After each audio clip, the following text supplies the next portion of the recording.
Hello.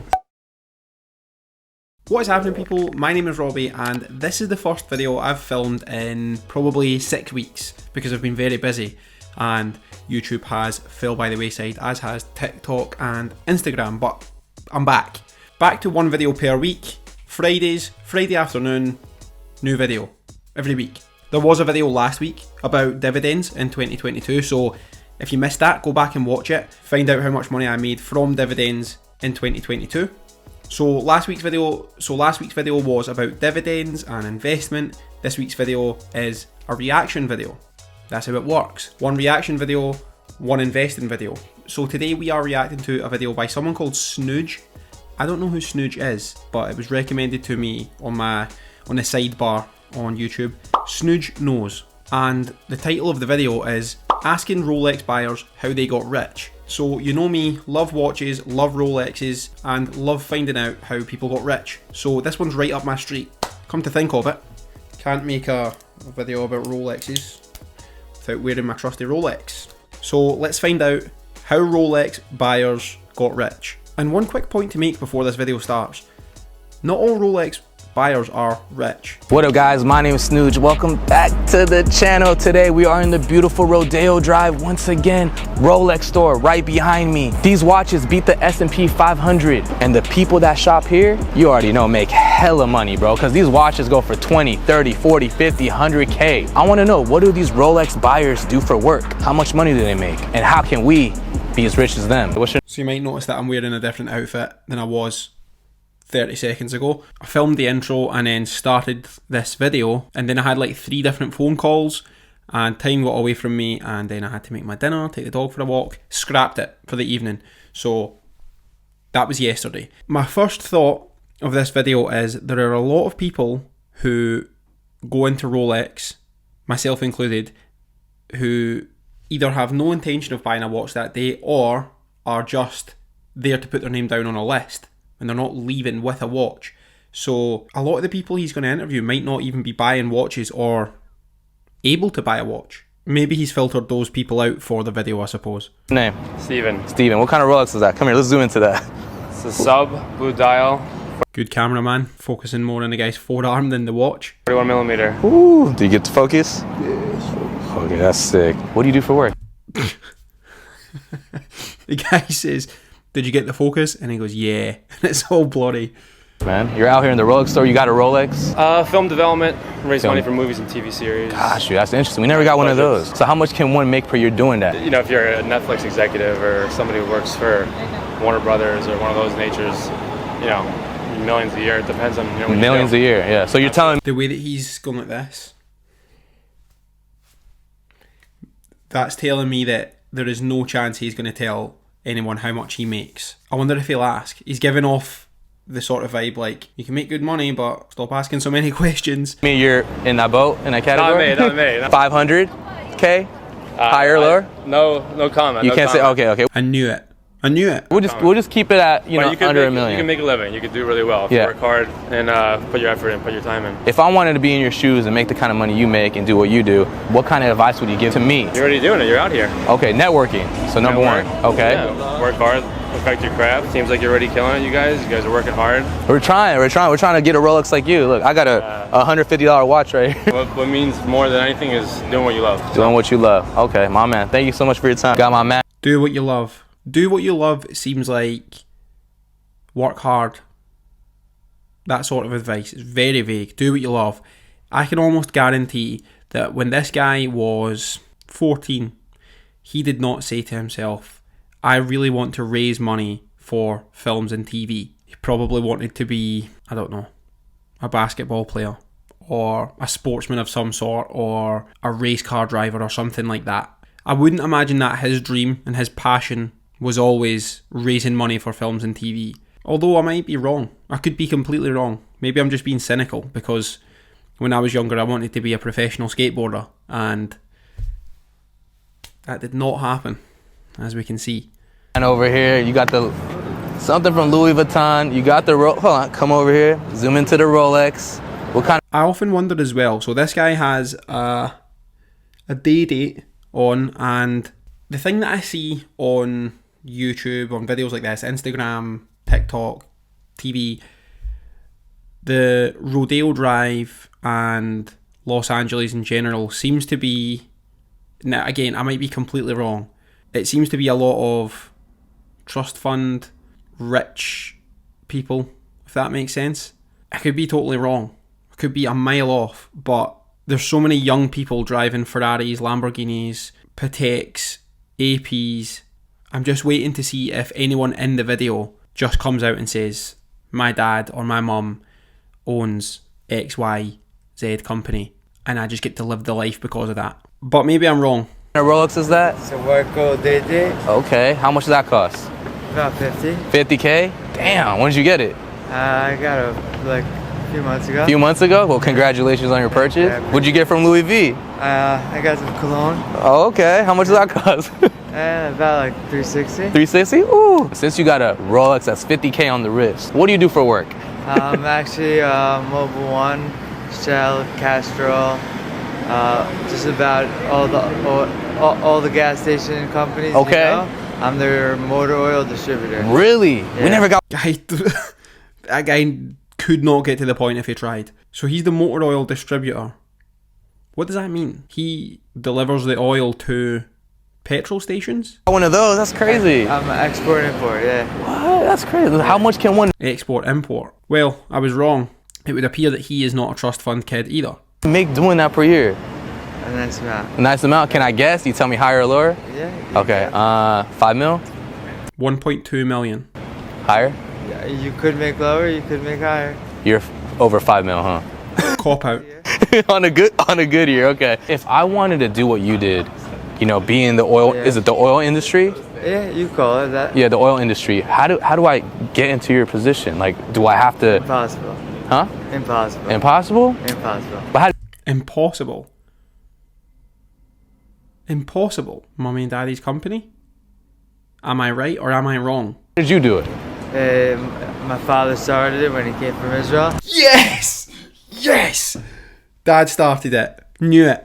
I knew it just from the way that the guy's hat sits on his head, almost falling off. Fucking knew it. He Oh. actually started with brake parts. Oh, really? And he saw the market change, so he adapted to the situation. Ah, okay. And then you just kind of. This is coming from a guy who has helped grow a family business, who's involved in a family business and has been involved in a family business. I mean, I'm not making 5 million a year off it, but I'm also not a hypocrite. You need to admit where you come from. But I knew it. I knew it. Very happy with that. Took it over. Yeah, I didn't go to college. I went straight to work. Damn. So you're damn. That's a crazy story. Do you have any words of advice to anyone that wants to, you know, make the kind of money that you make?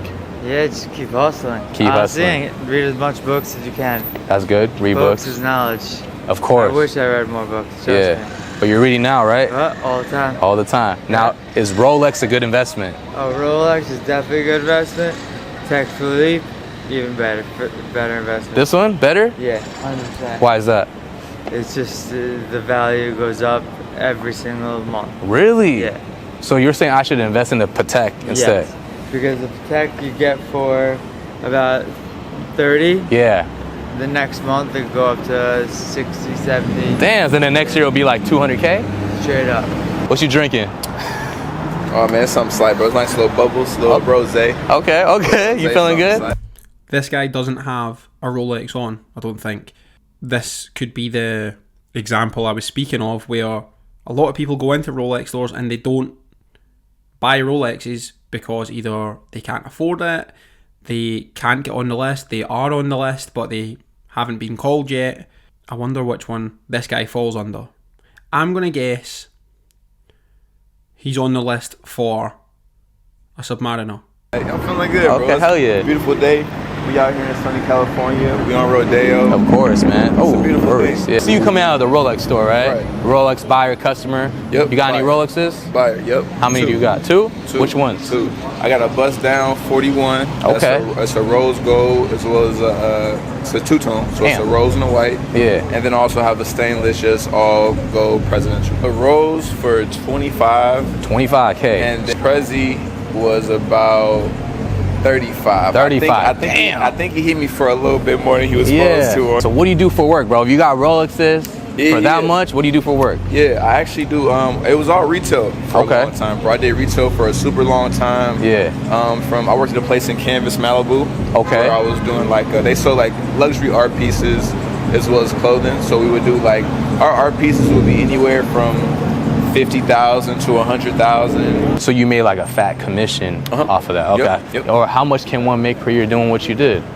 You know, that was a great thing, but you know the best thing that came from that, bro, and something I would want people to really learn, it was a retail job. So, you know, I was making good money. I was making really good money, honestly. Over 6 figures? He is going to mention the fact that because he was working in a high-end retail store, that he built a good network and made good connections. This is my guess for his advice here. Years for sure? Not 6, maybe about 80, 90. Okay. But what it did, though, was that working there, I actually met a guy who was a casting director for Netflix. And it was just a super natural, organic kind of situation where I was just helping him out. And the funny thing was he's making who knows how much money. And he literally just wanted to buy the cheapest shoes. Yeah. Because he was going to Ireland for 2 weeks. Yeah. And he wasn't trying to spend $1,000 on a pair of shoes. He wasn't trying to, you know, do nothing crazy. He wanted just a cheap pair of shoes that he could wear in Ireland for 2 weeks. Yeah. And he happened to be a casting director for Netflix. That's crazy. So I spoke with him. And it was just as simple as he was like, have you ever acted before? I said no. And so he FaceTimed one of his higher execs or something like that. Yeah. He's like, introduce yourself. Yeah. I just said, hi, I'm Ace, you know, blah, blah, blah. It was 2-minute phone call. Yeah. Next day I get an email and they're like, thanks for your audition. We want you to come and work for Netflix. Oh, no way. So what? ever since then, bro, that's crazy. Literally that quick, bro. Yeah, like right place, right time type of thing. Right place, right time, bro. So I actually do voiceovers for Netflix. That's crazy. So it does for basically like whenever they bring stuff from Korea or, you know, Germany, Japan, Brazil, anywhere where it's a different country. Yeah. Or I mean different language. I would basically just do the dubbing and I would be the American voice so that people don't have to watch subtitles. No, that's crazy. That's dope, man. Like that's crazy how like things like that just happen. Like That's actually pretty cool. And I often wonder what sort of opportunities might pass you by if you don't connect with people and you don't speak to people. Like this guy has a job with Netflix just purely through conversation. And I've met quite a few people just in passing conversations and things like that, meeting someone for coffee, just for the coffee, not for any sort of transaction, and good things often come of that. So that's pretty interesting. the universe kind of just, yeah, of course, God man. loves me. Yeah, of God course, loves me, 100%. Are you able to say like how much you can make doing that? With everything, you gotta start off at some place and you work your way up. With that one, I was initially getting about $400 to $500 an hour. Oh wow. The best thing about it though, bro, is that it was a 2-hour minimum. Yeah. You know what I mean? Yeah. So it was no matter like what, I could come in and work for 5 minutes. Yeah. Because it's voiceovers. So sometimes you're not the main star. Sometimes you might just be a random guy in the background, or you might just be a bartender in one of the scenes or something. Yeah. And so I only have to say 1 or 2 words, but I still get that 2-hour minimum. So I'm still getting paid $1,000 for 5 minutes of work. You got to kind of put yourself in a position, because you said you're working in the industry where 100%. A lot of people are coming in 100%. and you get a lot of like high 100%. Ballers and whatnot, and you just never know. If you put yourself in that position, you might get that opportunity. 100%. And you got to just network, be friendly, 100%. Build the rapport. Originally I'm from Chicago. Yeah. So be nice to people, be polite, and speak to people. If someone speaks to you, speak back, be nice. Good things happen when you're nice to people, and that's a fact. And I'm from Chicago. I'm not from a suburb. I'm from what people call Chirac. Yeah. When I came out here, I just put myself in the right positions, in the right places.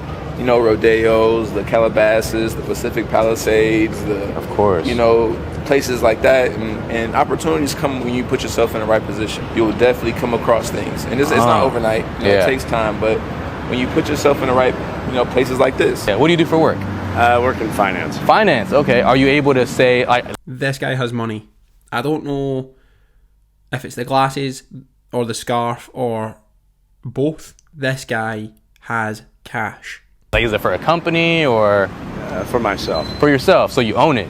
Yes. How much can one make per year doing what you do? Enough to buy a Rolex. Enough to buy a Rolex. But it's definitely 7 figures over. Okay, so we'll keep it at 7 figures. So if I wanted to be in Knew it. He gives off big cash energy. your shoes and, run a finance company like yourself, What are some of like the first steps I gotta do? Do I have to go to college for that? Yes. Okay, so college degree first. Yes. In finance in particular? Not necessary. Okay, so college degree. Yeah, math, economics. That would help. And then after that, how do I start my own company? You're more likely to go work at a bank. Okay. Or fund management. I just realised I don't think that's a scarf. I think that's a jumper. Not really that relevant, but I just wanted to correct that. Company First. for a long time before you do something like that. Is that what you did? Yeah, it takes a long time. Okay, so work for somebody else first, Yeah, and long then time. long time. I worked 25 years. 25 years. Are we able to cut it shorter than 25 years? I mean, if you're really smart, probably, yeah. Okay. I wasn't that smart. I mean, apparently, you're doing it now, right? I'm sure someone a lot smarter than I am could have done it in a lot less time. Okay, great. Now, how many Rolexes do you own? 6. 2. What kind of Rolexes are they? One's a sea dweller, Okay. and one is a submariner. Is Rolex worth the money? When I paid for it, yes. I don't know about now. Now, is it a good investment since you're in the finance space? It's not a bad one. I heard it beat the S&P 500. It has yeah? for a long time. Okay. Yeah. It's a bit soft right now, I think, but they're very good at controlling supply. Do you recommend I buy one? Sure. Yeah. Thank you. That handshake was perfect. Perfect. Play it again. Wonderful stuff.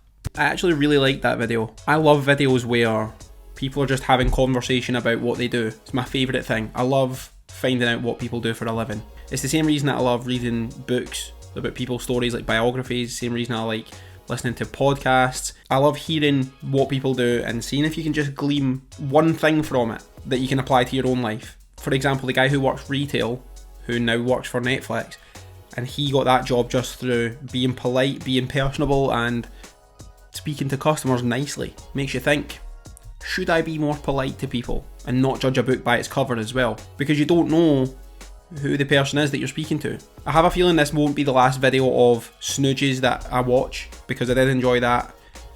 And I can see one here asking supercar owners how they got rich. I'll watch that another day though. It makes me wonder, should I ask people how they got rich? I feel like it's rude. I feel like it's a rude question to ask so overtly. But for YouTube, you have to be snappy with it, because people don't have time to just hang around chatting to you for an hour before you sort of get to the punchline. Maybe I'll go to a car meet one day and ask people that have fancy cars what it is they do for a living, and put a camera in their face. I don't think that's my scene, to be honest. Anyway, I hope you've enjoyed this video.